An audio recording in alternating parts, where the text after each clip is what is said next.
Assalamualaikum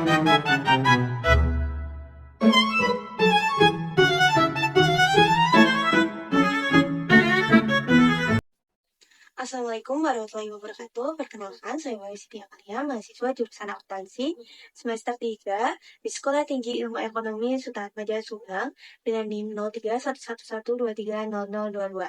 Di sini saya akan menjelaskan materi etika akuntan profesional dalam bisnis. Video ini dilakukan untuk memenuhi tugas akhir mata kuliah hukum bisnis dan etika profesi akuntansi dengan dosen pengampu Bunda Sri Mulyati SEMSI CATR CTT.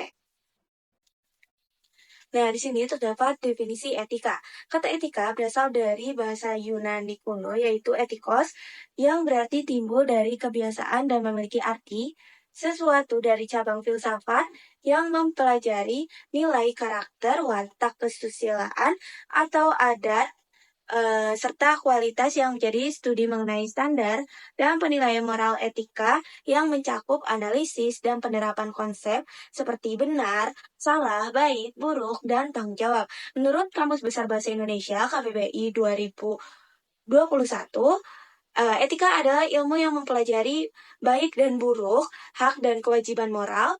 Lalu etika ini bisa juga diartikan sebagai kumpulan asas atau nilai yang berkenaan dengan akhlak serta didefinisikan sebagai nilai mengenai benar dan salah yang dianut oleh masyarakat.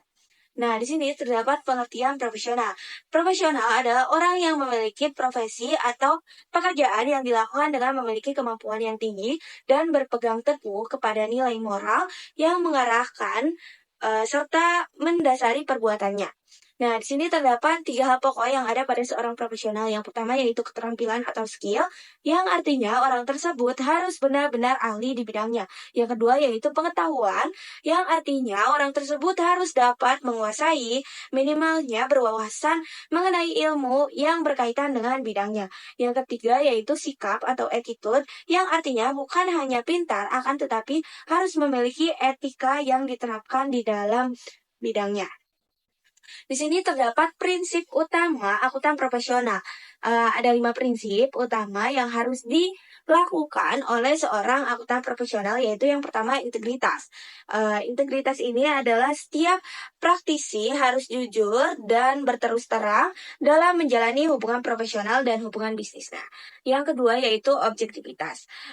Artinya tidak dipengaruhi pendapat atau pertimbangan pribadi ataupun pihak lain dalam mengambil keputusan profesionalnya. Yang ketiga yaitu memiliki kompetensi dan kehati-hatian profesional dengan selalu memelihara dan meningkatkan kompetensi dan keterampilan profesional pada tingkat yang dibutuhkan oleh seorang klien atau pemberi kerja.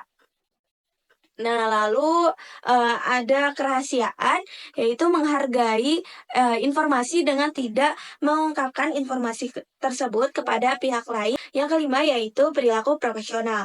Perilaku profesional yaitu mematuhi hukum dan peraturan yang relevan dan menghindari semua tindakan yang dapat merusak nama baik serta reputasi profesinya.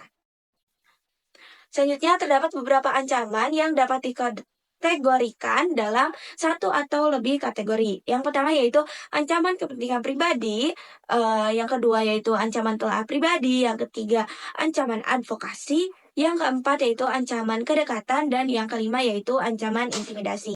Di sini terdapat penyelesaian konflik etika. Akuntan profesional mungkin akan menghadapi situasi untuk mengatasi konflik dalam menerapkan prinsip utama yang mereka miliki. Dalam memulai proses penyelesaian konflik etika tersebut, baik yang dilakukan secara formal atau informal, akuntan profesional perlu mempertimbangkan beberapa faktor. Di antaranya yaitu fakta yang relevan, isu etika yang terkait, prinsip utama yang berhubungan dengan permasalahan yang akan dipecahkan, lalu prosedur internal yang telah diadakan sebelumnya, dan tindakan-tindakan alternatif. Selanjutnya yaitu akuntan profesional dalam bisnis, baik secara perorangan atau bersama-sama, memiliki tanggung jawab terhadap penyusunan dan pelaporan keuangan, serta informasi lainnya yang akan digunakan oleh organisasi pemberi kerja atau pihak ketiga.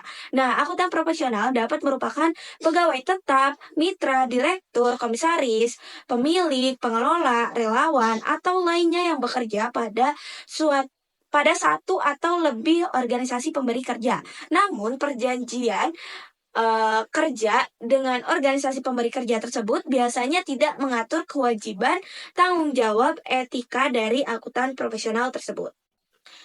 Nah, kesimpulannya yaitu etika profesi adalah prinsip yang harus dipatuhi oleh setiap profesional, termasuk akuntan, untuk menjunjung kebenaran dan kejujuran dalam pekerjaan yang mereka lakukan.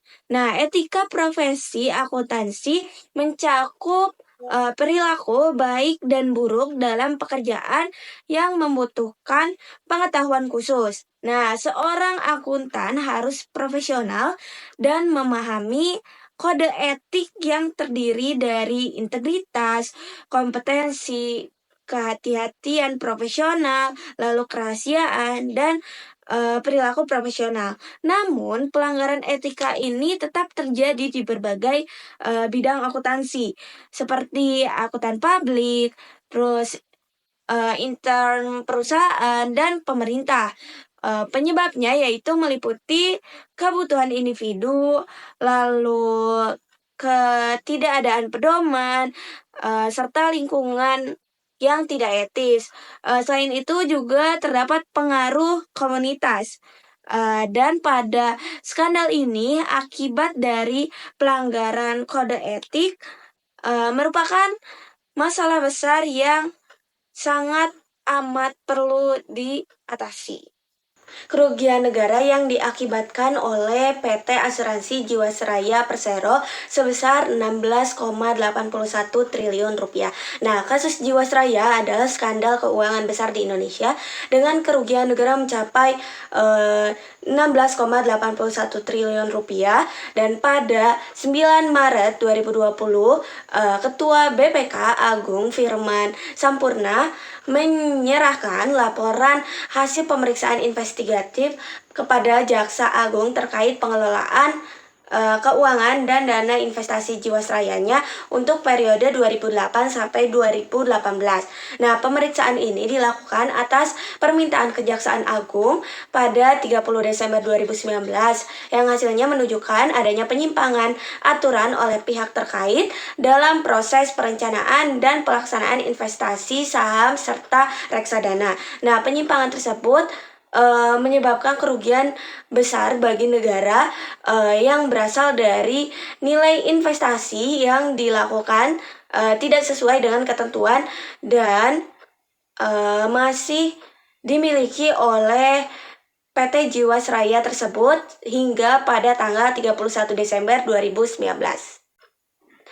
Nah, di sini terdapat kode etik yang dilanggar dalam kasus PT Asuransi Jiwasraya Persero. Nah, yaitu yang pertama integritas. Para pihak yang terlibat dalam pengelolaan investasi Jiwasrayanya tidak bertindak jujur. Nah, selanjutnya yaitu objektivitas. Dalam proses pelaporan dan audit, auditor gagal menjaga independensi dan objektivitasnya terhadap indikasi bahwa auditor tidak bersikap netral terhadap kepentingan perusahaan atau pihak terkait. Nah, selanjutnya yaitu kompetensi dan kehati-hatian profesional. Akuntan yang bertanggung jawab atas laporan keuangan Jiwasrayanya diduga tidak menjalankan tugasnya dengan kompetensi yang memadai dan kurang berhati-hati dalam mengidentifikasi terkait investasi yang tidak sesuai dengan aturan. Selanjutnya yaitu prinsip kerahasiaan. Ada dugaan bahwa informasi terkait pengelolaan investasi dan transaksi tidak sesuai dengan aturan sehingga dapat digunakan oleh kepentingan pribadi. Dan selanjutnya yaitu perilaku profesional. Diduga bahwa tim audit menerima suap dalam bentuk uang tunai dengan besaran mingguan yaitu sebesar 10 juta rupiah. Dan hingga pemeriksaan selesai telah diberikan sejumlah uang sebesar 1,9 miliar rupiah. Nah, di sini terdapat langkah-langkah yang dapat dilakukan. Yang pertama yaitu penegakan hukum terhadap pihak yang terlibat. Yang kedua, audit ulang dan investigasi independensi. Yang ketiga yaitu reformasi tata kelola perusahaan. Yang keempat, peningkatan kompetensi dan etika profesional. Yang kelima yaitu penguatan pengawasan oleh regulator. Yang keenam yaitu pemulihan keuangan jiwasrayanya. Dan yang ketujuh yaitu perbaikan regulasi dan standar akuntansi yang telah ditegakkan. Cukup sekian materi yang saya sampaikan pada video kali ini. Wassalamualaikum warahmatullahi wabarakatuh.